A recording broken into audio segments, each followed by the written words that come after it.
Muling susubukang agawin ng Pilipinas ang pinakaaasam na pagkilala ng Guinness Book of World Records para sa titulong World's Longest Painting na kasalukuyang hawak ng bansang Mexico.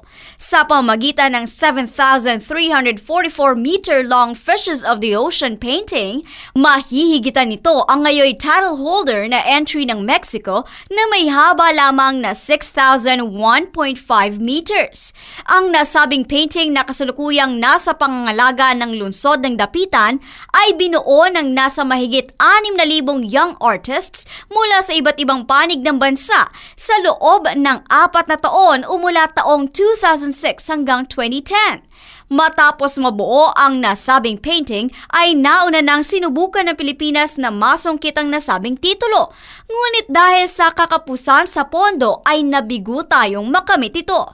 At sa pagkakataong ito, matapos na maisakatuparan ng planong madugtungan pa ng hanggang sa 4 na kilometro ang painting, ay muling susubukan ng bansa na masungkit ang titulo sa taong 2017. Sa ngayon, nakatakdang masilayan ang Fishes of the Ocean sa Cultural and Sports Center ng nasabing lungsod.